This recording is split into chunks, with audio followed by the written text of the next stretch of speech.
Great golf week here in the region in the Northeast Am. The Masters of Amateur Golf is this week. The Dan York State of Mind program is brought to you in part by Lookout Rhode Island and Takeo Comfort Solutions. Sometimes people say, Dan, why do you do these golf shows? Because I like to. It's my state of mind. Besides, I always try to pick something up. You know, I got Bobby Leopold here tonight. I'm gonna be drilling it. And Ben Tuthill's no slouch. He's the 2000 state amateur champion. But he's here with the official Northeast Amateur garb, acting as if he doesn't play the game, but he does. And so I'll pick off something from both of them because that's what I do. Especially when Faxon is here. He's overdue. We got to get him in too. Great to have you in to my state of mind. FYI, this is a new show for Monday, but we are not recording today. We are recording earlier last week. In other words, this show has been done for a couple days in the can. These guys had to get ready for their big day or big week rather, at Wannamoysit. So timing being what it is, and most of you probably are aware that this evening, meaning the night that you're seeing this program, the CVS is having its one-day all-out threesome championship. So lots of good golf this week. It's a great thing for people who are playing the game and not playing the game. I mean, a lot of people are spectators of the game. Kev, you play the game? No, I do not. But you like the game. I love the game. You like to watch the game. I do. Yes. Do you watch the game? Some. Yeah, yes. Anyway, Lexi doesn't do any of this stuff. Here's the headline the Providence Journal puts up to get things going. And there is, sometimes the field is a little less than world beating because of schedules. This year it's phenomenal. Not that it's ever down, it's just sometimes it's not as up. And I think Ben will explain all of that. Here's the data all this week.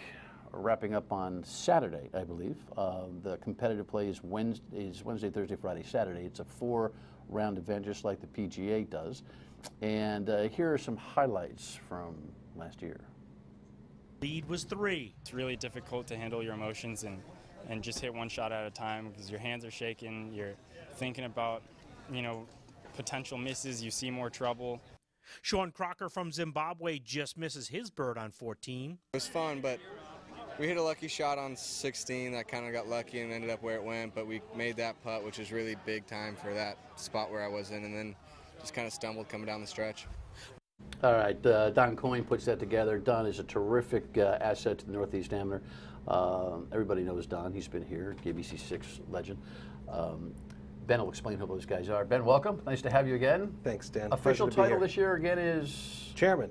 Northeast Amateur. Chairman. And Bobby Leopold, who's won, 2 state amateur championships? That's correct. National television exposure with U.S. amateur events. Yeah, that was fun. All that. 2 years ago, yeah. All right, so these guys know how to play the game. Welcome. This is who are those guys that we just looked at there? So you just saw a clip of Fred Waddell, who was our 2016 champion. He's from Texas, or he's a California boy, home in Texas. He had just won the Texas Amateur the week before the Northeast last year, so he was coming in pretty hot, played well. It was a real packed field, or a packed leaderboard going into the last round. And you also saw a clip of Sean Crocker, who also is pretty well known among the amateur golf ranks, from Zimbabwe, who missed a short putt on the last hole to potentially cause a playoff. But Fred survived a shootout last year in the final round, and he turned pro since, so he won't be back to defend, but we certainly have an unbelievable field coming this year to grab one of these jackets. Right, we got to talk about this. Yeah, you had a concept at the media breakfast the other day that I want to expand upon, which is this notion that you may not know these names today, but if you come out and see the Northeast Amateur 2, 3, 4, 5 years from now, you'll be going, oh, I saw that and that guy and that guy and that guy. You find them on CBS and NBC and ABC and Fox and all that kind of stuff. You're playing for how many years now? Well, this could be my 8th year, I believe. Your 8th year. Yeah. Now that accent, everyone needs to fill everybody in. I mean, you're a local guy, yeah, but no, I'm a local guy by way of my wife. That's how I ended up here. I grew up in England, and then, by way of college and meeting my wife, and she was from East Greenwich, so kind of just stayed here, and found a good home at Wannamoysit, and the rest kind of terrorized the entire golf community here with your with your play. Yeah. The European infiltration, and it has been. You've been stuck in the high performance category with Rhode Island Amateur Golf your entire stay here. Yeah, I try and, you know, it's tough with the schedule that we have packed in, but Charlie, like when I first started, Charlie Blanchard was, you know, one of the guys that everyone wanted to beat. He was always there, and I kind of fed off him a lot. We played a lot of golf together, and then Brad Malloy, and, you know, you guys kind of push each other to just keep getting better and keep up the good play of golf. So, you know, it's a hard game. You got to stay on top of it, but no, I got 2 kids now, so it makes it a little hard trickier, game? Is that a rumor? Oh my gosh, why is it so hard? Well, I mean, why is it so hard? It's especially hard at the level that these guys are competing Yeah, I don't even understand that. Yeah, and you know, I think it's really hard because you know, a lot of it's right between the ears. You know, Bobby could probably add to that. When you have the confidence to perform at such a high level, you know, it's certainly easier. And I think, you know, even our local guys, when you get into an event like the Northeast Amateur, where you see, you know, the top amateurs throughout the world who are used to competing with all of these same guys week after week, whether it's collegiately or in the amateur circuit throughout the summer, you know, they're very comfortable out there. And then, you know, when we bring in our local talent, you know, it can be somewhat intimidating because, you know, these guys are intimidating to who? The local talent? Yeah, Right. because you know, they don't get the exposure quite as much, especially somebody in Bobby's situation with a family and a career. You know, it's hard to travel the country and play in national amateur golf tournaments. Yeah, you pick and choose. Yet you have competed on a national level, so you've put yourself out there. I mean, you know, I followed you. I don't know, it was a Foxer who was covering. It was the first year, whatever, the U.S. Amateur, where you went to the last 16 a couple of years, 3 years ago. 2 years in a row I got to the everybody in Rhode Island was watching that. Yeah. That was very exciting. I mean, it's nice to get the national exposure. It gives you the belief that you can do it. You know, I've played against a lot of big names over the past. I've played with Jordan Spieth and Justin Thomas and Harris English. I was able to beat at Erin Hills, where the you know, the U.S. Open is this week. I mean, I've played against some of the best players that, you know, were amateur and now turned pro that you see on the PGA Tour week in, week out. You know, so you get that belief, and like Ben said, I mean, a lot of it is the self-belief. You know, if you can believe that you can do something, just got to have, you know, that to be able to get with it. And these young kids have no fear. They just come out, and, you know, their expectations are high, but they're able to get rid of those and just go out there and, you know, through practice and play, they know that if they go through their routine, they're going to shoot the scores that they want to shoot. Well, it's so fascinating because, you know, the amateur level that you're at is I don't know, it's not to say you're at the highest level of amateur golf. I mean, you poke in to the highest level of national amateur golf, so you smell it, tasted it, performed, and excelled at it. But even you don't play in this arena of consistency of high performance that the Northeast Amateur provides. I mean, half this field's going to make a lot of money in their professional career, right? Yeah. Most likely. I don't know if half will make a lot of money playing golf, but quite a few will make an awful lot of money playing golf. And, you know, Bobby plays at the, you know, he's considered a mid-am, which is an amateur over the age of 25. So Bobby plays in a lot of the, you know, top-notch mid-am events. Still mid-am. Yeah. Yeah. Because it starts at 20. Are you playing any of those events, Dan? I've made one mid-am cut in Rhode Island. What are you laughing at? Why are you laughing? I had tears in my eyes. Get him out of the building. Why are you laughing? You know, that was a big deal for me, for guys that aren't very good at the game, to actually try to get in a single-digit handicap category. I mean, my single, you know, the lowest I've been there was a 6, but I mean, you know, when I made that cut at a state mid-am, it was like one of the biggest moments I ever had, you know, in the golf game. And that's kind of my point. There's a relativity to performance, and then there's this identity that guys like you have about how different the performance levels really are, right? Yeah. Yeah, and it's very, You're forgiven for laughing at me, by the way. Thank you, and congratulations on making the cut in the Rhode Island Mid-Amateur. That's you should submit an application to the Northeast. Wow! What is this? Holy mackerel. See, this is a little bit what happens when you get these former champions. You know, they're a little bit tough on us hackers. Good lordy loo. But anyway, that, you know, between the high-level pros, the Spieths of the world, and then the guys that are just trying to make a check, there's a distinction in terms of Absolutely. play between pros who play for a living and pros who can't get on the tour. There's a distinction between amateurs who are high level and amateurs who are trying to penetrate. There's a distinction, and you identify it. You can see it with their play and their performance. Yeah, you sure can. And what's been interesting to see through the last several years, this is my 4th year as chairman of the event, and you see it's harder and harder for the mid-amateurs to compete against these young guns. And you're also seeing on the junior level, these juniors that are 13, 14, 15 years old, able to compete at the highest level of amateur golf and even make cuts in tour events. Why is that? Because they just don't have a consciousness? They live and breathe golf, a lot of them.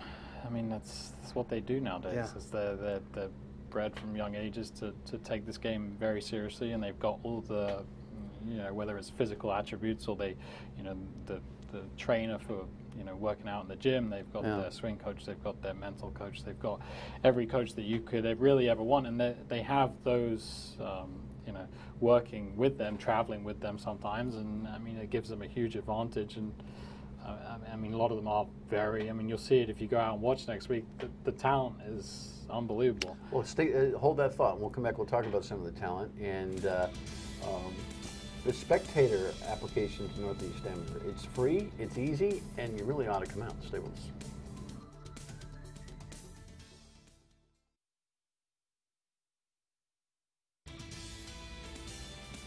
All right, some scenes from the gorgeous Wannamoisett golf course, obviously the country club in Frankfurt. I love saying that word. FYI, by the way, in case those of you who are in the golf world specifically, and you're hearing about Wannamoisett having trouble with its golf course, there are some, every year, depending on heat, humidity, conditions, superintendents, play Russian roulette with getting a golf course correct. But I was out there last week. If you hadn't told me you had trouble with the greens, I wouldn't even noticed it. So, of course, it's in great shape. Yeah, it's come around unbelievably well in the last month. The rough is a little thick for guys like me, because you got to hack it out of there, but it's the penalty for these guys who miss the fairway, right? Yeah. And the conditions are something we're, proud to get into the top-notch form. I mean, it's always considered to be one of the nicest courses condition-wise that the players go to throughout the summer, and that's part of the attraction to the Northeast Amateur throughout these top amateurs around the world. Yeah, no doubt. We were talking about how these young kids get into it. I think in any sport now, that mommies and daddies spend a lot of money trying to get their kids to be, completely in the game. The idea that they've got mental coaches. I could use a mental coach. I could use a mental coach in my life, never mind on the golf course.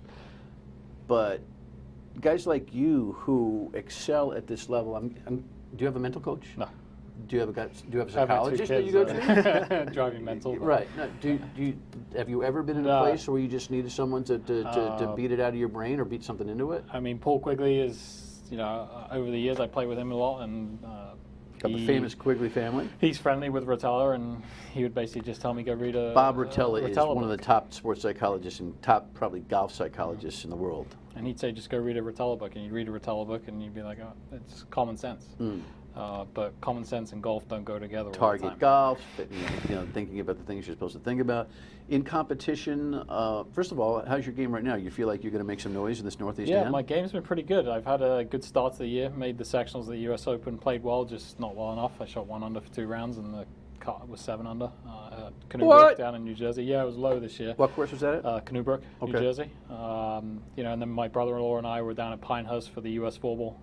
We made match play, lost in the first round to the eventual champions. I'm not sure if Ben Wong and Frankie Sapin, if they'll be at the Northeast or not, but 2 very good young juniors who are, again, they won the US 4-ball and they're playing against, the best teams in the US, and they're high school 17 kids. years old. And they're high school kids. Being a golf addict like I am, I actually watched the NCAA women's and men's championships on the Golf Channel. Just DVR'd it and watched it late into the night because the match play stuff is fascinating. It's incredible. But you've got the NCAA champion from Oklahoma coming in, correct? Yeah, so he's Brad Dalke. He's playing at Erin Hills this week in the U.S. Open. Played at the Masters too, hasn't he? He did. So he was runner-up in the USAM last year, which gets you an invite to the U.S. Open and the Masters. So he's had quite a year, playing great. I've been in communication with his mom. He's planning on coming and has been for the last few months, knowing he's going to be at Erin Hills this week. So I'm excited to have Brad back for the third time. We got 4 other guys coming from the Open as well that qualified on their own, similar to the way that Bobby nearly did this year. So Scotty Scheffler is one of the names. He made the Open last year as well. He's coming back to the Northeast for the 3rd time, plays for the University of Texas. He's made a pretty good name for himself in the amateur ranks. Sahith Theegala is another player that did really well in the USAM last year and qualified. He plays for Pepperdine, coming to the Northeast for the first time. Cameron Champ plays for Texas A&M. He qualified for the Open. He's coming back to the Northeast for the 2nd time. And Stuart Hagestad, who was the U.S. Mid-Am champion, and if you watch the Masters, you may have seen him in the Butler Cabin, the trophy presentation as a low amateur, and I want to say he was the first Mid-Am to make the cut at the Masters, which was very impressive. Excited to have Stuart come to the Northeast, and he is also at Erin Hills this week. So awesome stuff. So the competition is going to be chock full again of names that you may not have gotten that list if you're not an avid golf fan. But 2, 3, 4 years from now, you could be turning on CBS, NBC, Fox, and all of a sudden these guys that you were able to walk around with over in East Providence are on television making $1 million at a golf tournament. Right? Yeah. Throw some of the names out, just so you understand that concept. Throw some of the names out of people who have been here. Like it's the entire roster of almost, right? It's a laundry list of players. It's an impressive list. Tiger's been here, right? Tiger, a while back, 1993, but this year we're celebrating the 10th anniversary of Dustin Johnson winning our event, Number 1 ranked player in the world. Number 1 ranked player in the world, yep. And he was kind enough to put together a short video for us after the Players' Championship, and it was really nice and cool to hear him reflect on something that happened 10 years ago in his amateur career, and he still recalls. And we're going to share some of that video with the contestants in our opening ceremonies on Tuesday night. And he's just one of many names, including Jason Day. Jordan Spieth played in 2011. He actually stayed with me for the week as well, which was pretty cool to get to know him at a young age. And and then you go down the list, and it's just an incredible. It's incredible to see the names of the guys that competed, didn't win our tournament. Obviously, the list of champions is very impressive as well. So, well, the cool thing about this thing too is the community support and the country club's membership support of it, right? So all these kids come in; they're not staying in hotels necessarily; they're bunkering in, right? We have 60 guys we're putting up this week with hosts of a little over 90 player field. So.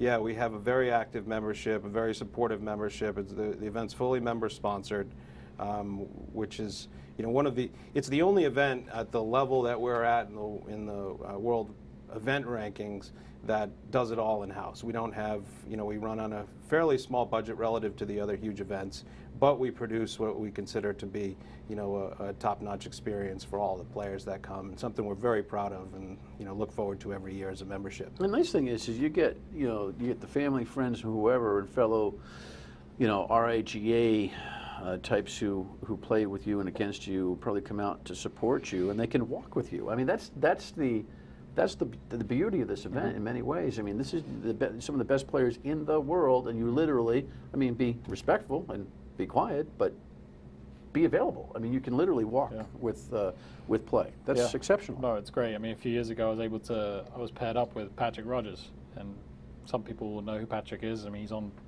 the TV a lot now and been doing well.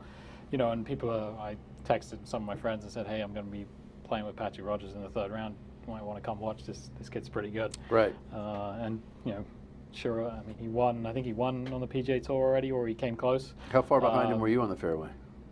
Not too bad. I get it out there. Yeah, surprisingly for my size, I can still keep up with not when they get it over like to Dustin Johnson's length, but I can still keep it out there. All right. When we come back, we'll tell you about the dates, what you can expect, and since he can get out there, we're going to get some tip. Even from Tuthill, who I'm not too happy with, to be honest with you.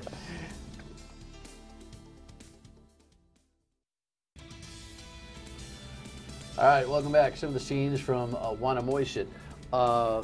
Let's put up, well, the website will be linked to our website at foxprovidence.com. And again, the play begins Wednesday, Thursday, Friday, Saturday. But tell me quick, Ben, about the access the general public has to the golf tournament.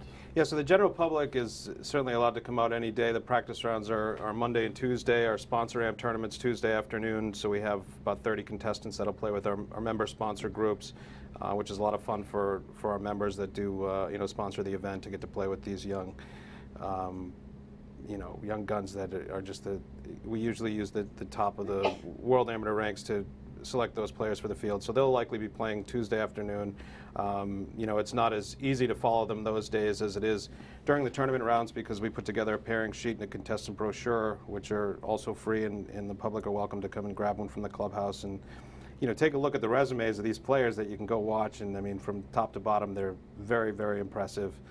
We also are in need of a few more volunteers to help with scoring, so we're certainly welcome to opening. And people should do what? Contact you through? Contact our golf shop, yeah, if you want to get involved with some scoring. And there's other duties, if you will, that we have available for people to get involved in, and we do welcome that if folks are interested as well. So for those of you who are paying the dough to see the CVS or going up to Norton, or Hartford for big events, you'll be pleasantly surprised at what I think is a really casual but competitively cool atmosphere at the Northeast Amateur, right? So you can just you can graze the golf course. Be careful, don't get in any fairways, but you can enjoy the competition. One of the most unique spectator environments I think anybody could have.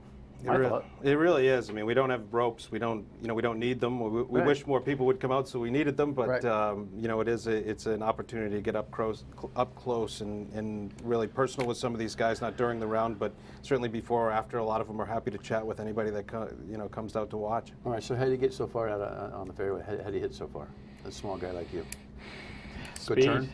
Club head speed? Yeah, I mean, it's all lower body speed, really. Hands. Clear the hips? Yeah. That's great. Good hand-eye coordination. So my instructor says, listen, this year we're going to start clearing your hips, all right? Pelvis like this, chiropractic work, backache, hurts like hell. Some days you just got to say, we'll talk golf rather than trying to hit it 280 down the fairway. It's not easy. But it is all about clearing the hips, isn't it? Yeah, I mean, you watch Dustin Johnson. You following this, Dan? Dan's recording the next. Okay. Perfect. Okay. But not this, because I was doing this, and that's not good. Wish you the best of luck. Thank you very much. We'll be looking for you all year long, not only at this event, but the state events. Two-time state amateur champion, one-time state amateur champion, chairman of the Northeast Amateur, Ben Tuthill, Bobby Leopold. Thanks, guys. Congratulations. Good event. Thank you, Dan. We'll come back and tell you what's up next, if we know. Stay with us.